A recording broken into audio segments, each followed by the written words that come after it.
Hi guys, I'm Dr. Nathan Ho. You are watching the Coffee Break Interview video podcast. And today, I have the privilege to invite Trish Jorgensen back for another video podcast. And our topic for today is how to answer the phone and get new patients in the door. Trish, I'm so excited to have you back. I'm so excited to be here again. And I love this subject. I love it. I'm so excited to talk about it. I am too. So we know that the phone is the most important piece of equipment in any business. And in a dental practice, the person that answers the phone is also very important. And how she answers the phone will determine if the new patients are going to come into the practice or not, right? Exactly. So what is the best way to answer the phone? Well, first of all, keep in mind that sometimes it was very difficult for a patient to even call you. Yes. And the two reasons why patients don't call is money and fear or pain, fear of pain. And so for them to even call you is a great accomplishment.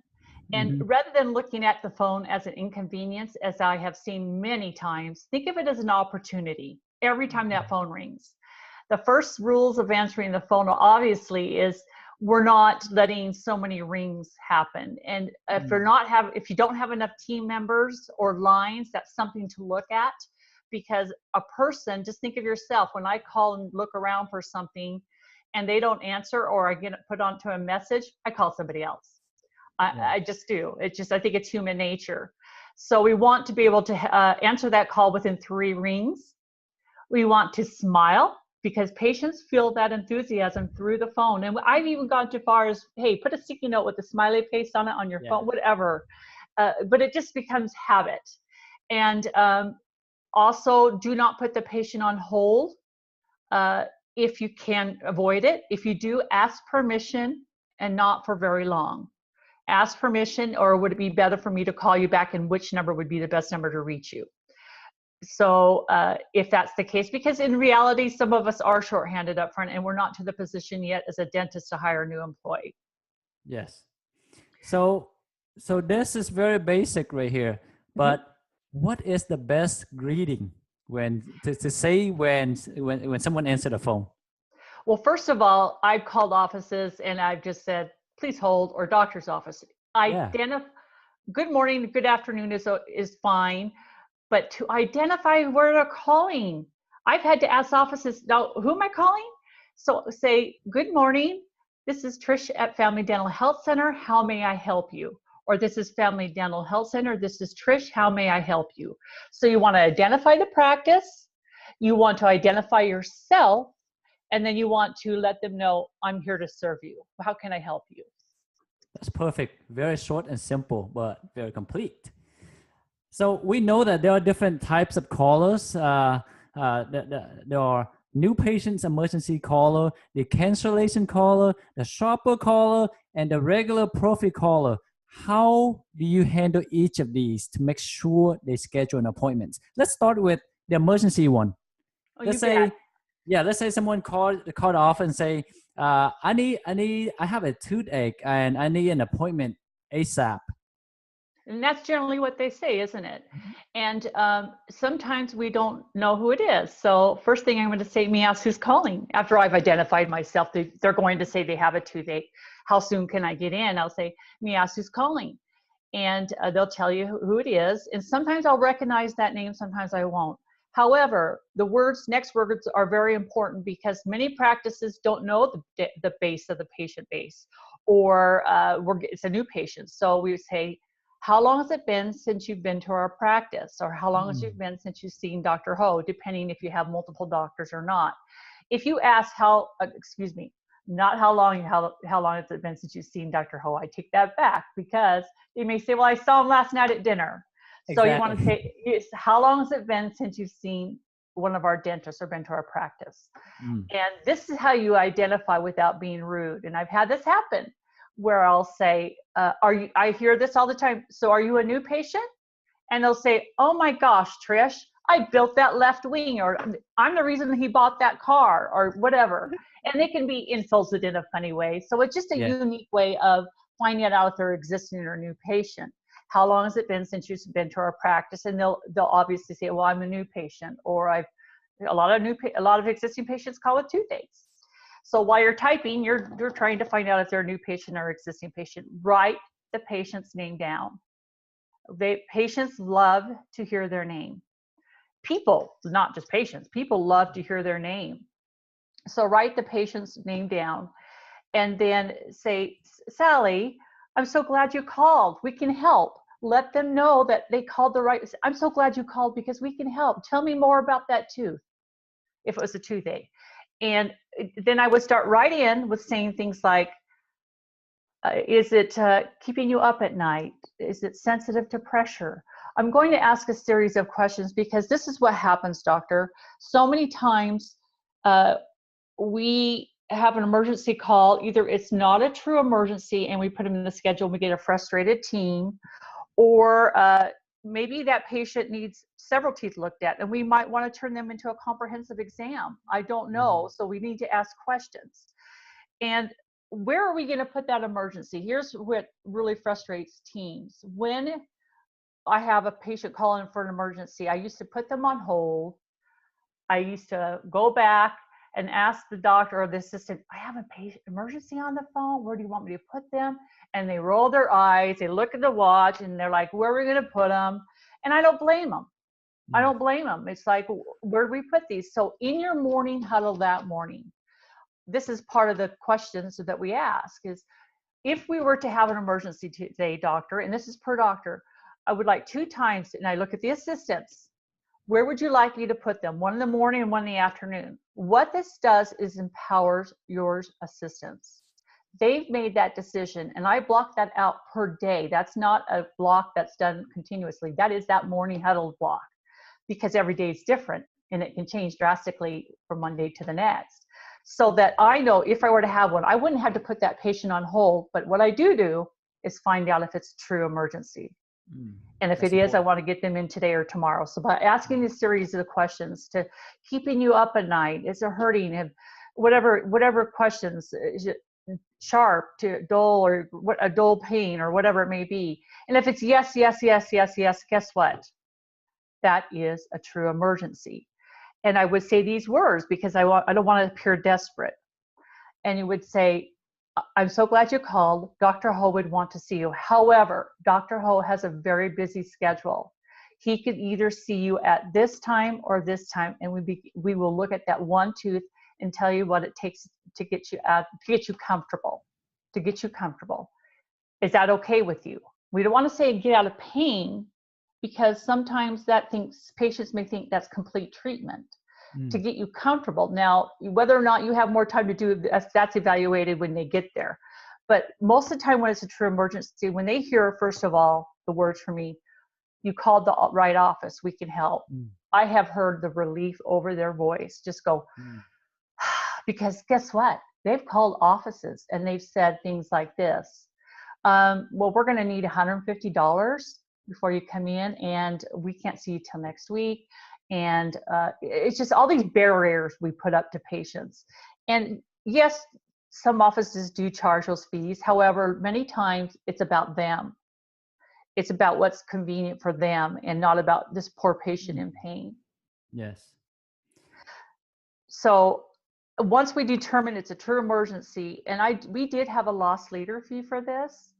And when they'd ask, we'd let them know what that is. I don't know what that would be for any office. That depends on your area and what you choose. But it was one fee. And within that time, this is only a 30-minute scheduled chair time. I can't, if I have a lower fee, I can't schedule 2 hours for that patient. It's only a 30-minute chair time. My doctors got fast enough to do it in 20-minute chair time. Whatever that is, as far as it make them comfortable. Sometimes it's a temporary IRM, sometimes it's smooth the tooth, sometimes it's a antibiotic, whatever it is, but that was a standard fee for everybody. And I would give them 2 options. If it was already in the morning, I would say, could we see you at 10 o'clock this morning or 2 o'clock this afternoon? And those are the times the assistant picked. And then I don't get that look. That's the time that they picked. And if it's a true emergency, they're going to say, You bet. And a key question that you can ask to find out if it's a true emergency, if you need to go this far, is how soon can you be here? And if they say, I'll be right over, you know it's a true emergency, but you got to let them know that Dr. Ho has a very, very busy schedule. However, he would want to see you and we will work you in, so that it doesn't appear desperate, but yet we're concerned. And if you keep that chair time low, it can be done. Wow, those are awesome tips, Trish. Oh, thank Awesome. you. Because sometimes I see on my schedule, for a limited exam or emergency exam, I see one hour, one hour, and we don't even know what we're gonna do on that patient yet, right? Or I see so many emergency patients come in, and then we realize that they're not true emergency, because You're absolutely correct. yeah, sometimes they have just a feeling that chip off, and it just feel a little rough on the tongue, and they call and they book them in for like an hour or half an hour, and then the team gets frustrated. You're right. It does. It disrupts the schedule. We want to see emergencies because there are opportunities. However, we want to do it in a way that it is conducive to the schedule, and we keep that flow going. And if it's not a true emergency, Dr. Ho, I ask these questions and you don't get yes, I want to turn this patient into a complete comprehensive exam. And I'll ask this question: how long has it been since you had a thorough examination? I didn't say cleaning, I said a thorough examination. And then I find out we have structures, how we put them in different places. And then let's do this is another common thing that we say, let's do this. Let's have you come in and the doctor will do a thorough examinations, because maybe they told me it had been a while, because it's been a while. But we will also focus in on that one tooth. You've got to make sure that we let them know that we got to address that chief complaint and make proper documentation. Document. These documentations helps the communication in the office. There's no reason with these softwares we have out there that we don't know from what's said on that phone call all the way to that doctor exam what was said, and we're all on the same page and the patient does not have to repeat. That's awesome. So what about the shopper calls? We received many of those phone calls that ask, how much do you charge for an extraction? How much do you charge for a crown, a filling, a cleaning, a deep cleaning? How do you handle those calls? Well, this is one call that I just didn't know how to handle, and I would just give them a fee. And many times now that I know what I know and I see offices doing it, I totally understand. They just don't know. So actually, shopper callers are my favorite now, because they're generally the type of patients that know what they want. They're ready to, they're shopping around. And what are they shopping around? They're shopping around for cheaper. That's just basically what they're doing. However, what most patients don't know is a crown is not a crown is a crown, or an extraction is not an extraction. So we have to help them co-discover with our words. Again, we're going to use the same introduction. We're going to find out their existing patient. And they're going to ask me that question, how much is a crown? And the first word that's going to come out of my mouth is, has someone told you that you need a crown? And why am I asking that question? Because I want to know if they're calling for themselves. Sometimes a wife will call for the husband, or they've been to another dentist, or they just know they've needed one for some time. I want more information without asking, so has someone told you need a crown? And yes, someone has told me you need a crown, and I'm looking for a cheaper crown. He quoted me a certain fee, and I want something cheaper. And I'll begin to ask questions. And this is the only phone call that I recommend that you get technical on. Use technical words that it confuses the patient, but yet it really helps them co-discover with you that a crown is not a crown, it's not a crown. And so I'll say, so is that crown that he recommends porcelain fused to metal? Or is it an all porcelain crown? Does it need a buildup? Has it had a root canal? And they're going to say yes, no. And when they go like this, well, the first thing I hear was when I transition that to a question is when they say, I don't know. When they say, I don't know, and I say, let's do this. Let's have you come in and meet Dr. Ho. And by the way, you're going to love him. And at that appointment, it will be a no-charge appointment, and he'll look at that one tooth, and he'll let you know what is the best type of crown recommended for you. And by the way, this is going to be no charge. Is that okay with you? Absolutely. I love that. Yes. Now, shopper callers are our only no-charge callers. It is a loss leader. Again, that chair time has to be very short. And it's just looking at that one tooth. So you got to reiterate this, because you can run into where a patient comes in and thought, well, I was going to get this. You're going to talk about it on this phone call, that when the patient calls, the confirmation call, if it's not today or tomorrow. And then in the way we introduce our patients to our practice, we're going to review what we're going to do that day today too. So there's no confusion, so they don't get back there and it's happened and say, I thought I was going to get my teeth cleaned. Or whatever. They're very clear on what's going to be done. And we cannot, I tell you what, I could tell you I could show you on a board of how many no charge visits at 20 minutes turn into an hour of time, turn into thousands and thousands of dollars of production. Now, they're all not big production. Sometimes it's just one root canal, crown and buildup. But then they become introduced into our practice and become a patient and get introduced into hygiene. And then we eventually do a comprehensive exam if needed. Oh, let's do an implant. Patient calls for an implant. How much are implants? And this is one type of thing that you say, has someone told you that you're a candidate for an implant? And then you start confusing them. Well, do you need an abutment? Do you need a bone graft? They'll ask these questions. And when they realize there's so much more to than just the implant, then they're going to say, well, I don't know. Let's do this. Let's have you come in and meet Dr. Ho. And by the way, you're going to love him. And at this appointment, repeat what you're going to do, and you'll never have an implant so good as you will by Dr. Ho. This is when the front office can brag on the doctor. And this is where I can say, in my opinion, you have called the best. And I want your employees to do that. It's my opinion, so it's not something wrong to say. In my opinion, you have called the best. Whenever you say that to a patient on the phone, whether it's a prophy caller, shopper caller, emergency caller, it validates their decision. They want to hear it. Let me ask you this. Do we need to give our front team members a big bonus or a candy or a gift, a purse in order for them to brag about us? No, I know. No, that's where a coach comes into place. It's very hard for the doctor to say, hey, will you please brag about me? You can't do that. Yeah. But when a coach comes in and says how that can, but it works both ways. Doctor, when you go in and do a hygiene, sit there in front of the patient and say, you did a really good job, Lorraine, as the hygienist, right in front of the patient. It's a win-win. Yes. And we need to brag on our doctors, because if believe in them. And if we don't, we shouldn't be there. We just shouldn't be there. But they need to have permission in the words to use and know what to say, and say, you can't say, well, he is the best. You just can't say that. You can't say, in my opinion, he is the best. So yes, coming from an outside as a coach, I can help them do that.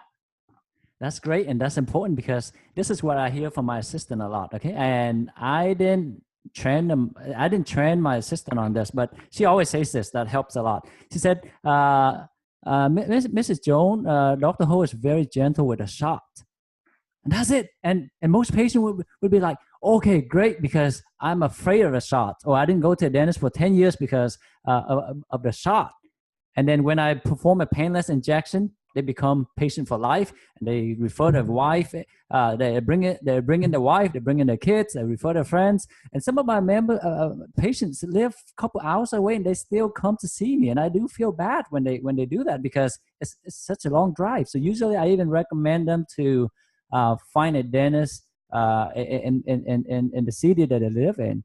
But saying something nice about the doctor or hygienist is very important. It's very helpful.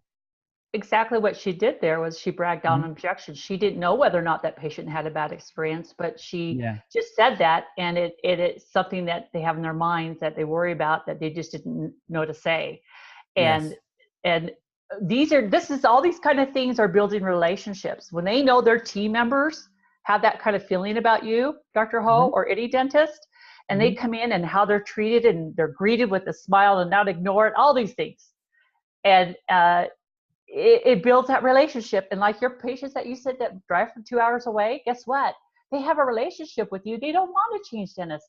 In your case, breaking up is hard to do. Yes. That song, you've ever heard that song? Breaking up is hard to do.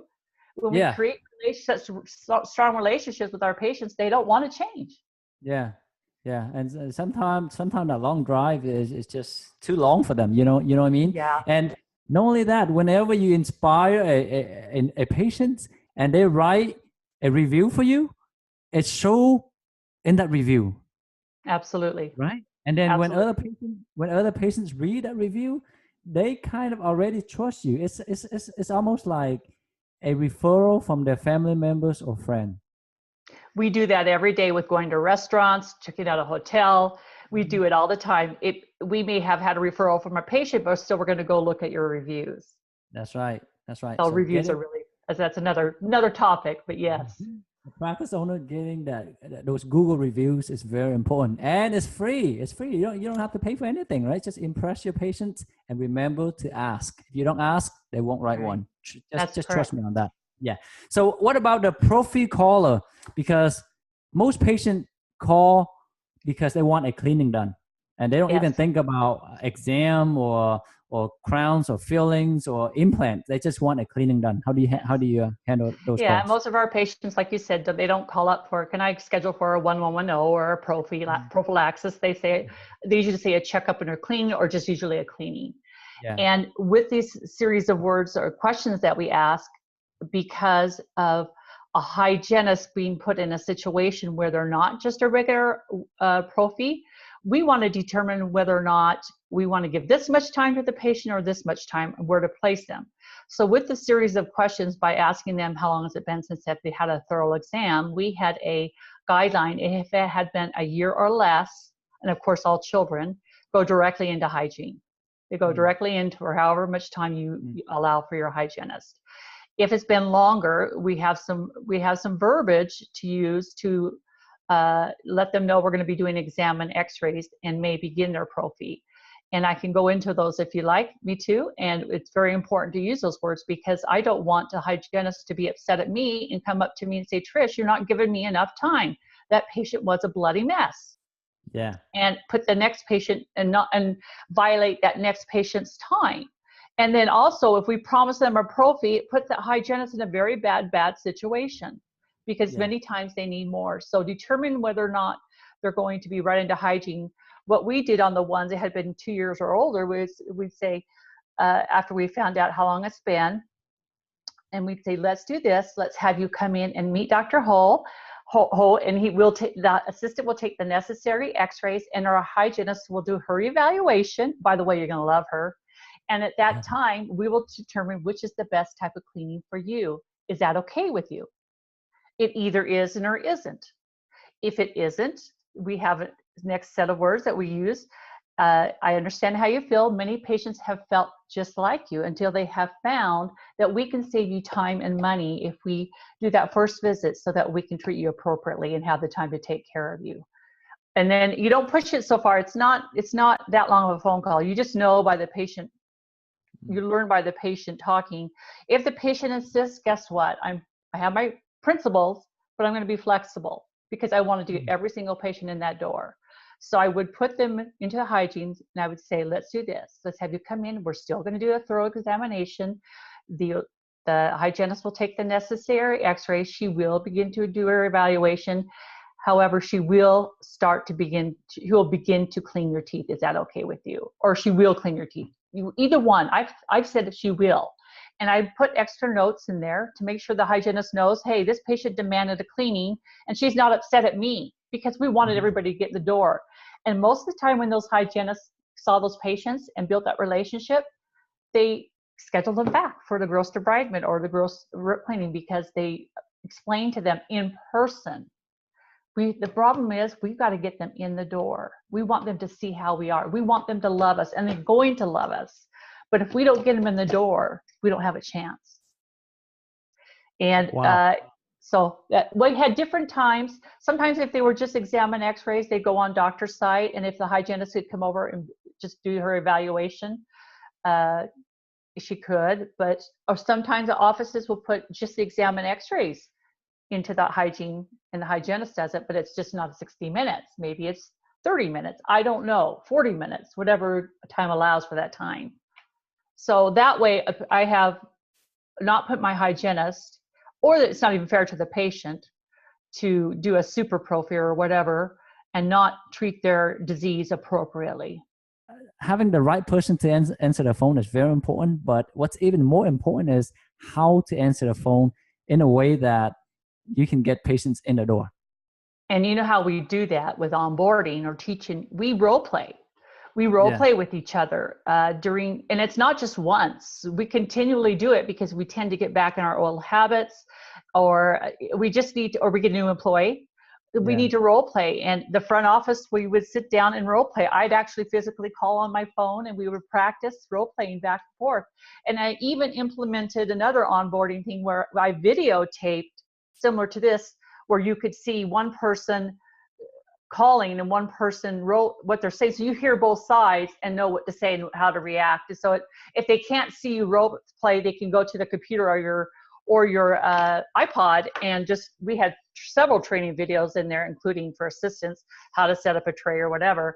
And they could listen to that over and over and over again and really hear it, because we can talk about it, but hearing it and doing it are so different. And as a coach, we're so busy in the day that I really stress to role playing when I'm there, because I want them to hear me do it and hear my words. Yeah, that's why you need a coach, right? Not just a consultant to tell you what to do. It's a relationship. It's a relationship. You need someone to guide you, to keep you accountable, to make sure you do and implement it. You know, and that keeping accountable is the toughest thing. For offices, because we are busy taking care of patients, answering phone calls, all these things that we're doing every day. So with my coaching, not only do I physically come out there and implement and observe, but I have virtual training with particular employees in the office or several at once, and we role play. And it's accountability. I've got to know, look at their schedules. I see what's going on. What's their numbers? There's things that I use so that we make sure they stay on track. And your investment as a doctor is being continued and implemented, because I want you to be the dentist and go practice and get that production, not have to worry about getting this going. I want you to be a dentist. So if someone has more questions to ask you or needs your help or want to hire you to help them grow their practice, to get to the next level, whatever they need, how can they contact you? Well, I'm not sure, Dr. Ho, but you're going to be putting a flyer up on this webinar for about a special I'm going to be introducing. Okay, good. Is that correct? Okay. Yeah, I'll do that. Okay, and we are going to, I also have a website, which is not quite active, but you can find me on Facebook with Elevate Team Solutions. And you can message me there, or you could email me at elevateteamsolutions@gmail.com, or you could call me for a free phone review at 208-681-3862. And I would be glad to see if it's a win-win for both of us. Awesome. Trish, I'm going to put you on the spot here, okay? Okay. We haven't talked about this yet, but would you give a discount to the Dental Win-Wins member?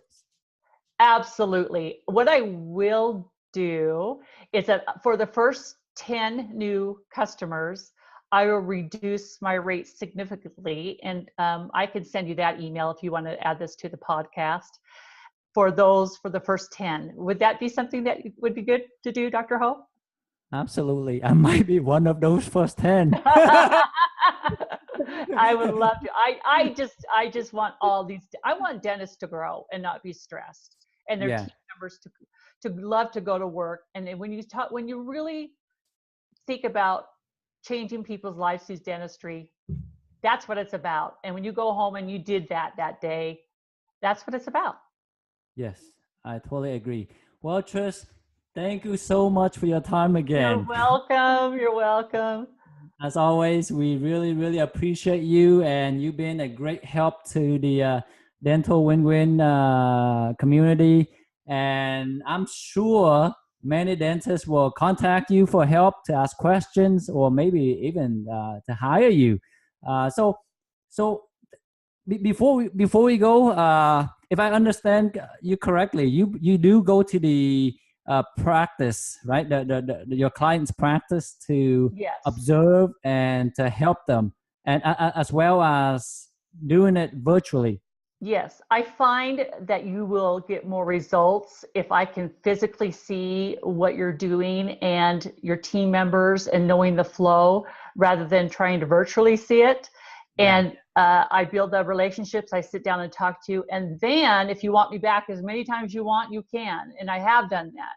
But I do like to have that relationship, and it can be virtual or physical. You guys can decide. There's many different things, but I really want to make sure that it's implemented, because as you know, Dr. Ho, that is the toughest thing that we face as far as in dentistry. We just don't do it. We say we're going to, we get excited, but we don't follow through. You know what, Trish? I hope you will have enough time for all of us. Oh, I'll make time. I have a secret. What? Just don't sleep too much. I think we all just need 2 hours. I know. I can see your Facebook postings really late at night. But you know what? Before I used to sleep 7-8 hours a day, and I still felt tired and wasn't excited. But these days I sleep 5-6 hours, sometimes even 4 hours. But I'm more excited than ever. So, yeah, I agree. When I'm excited and I'm energized about going to a practice, oh yeah, I get it. I get it. Well, thank you so much. Until next time, take care. Thank you. Bye. Okay, bye-bye.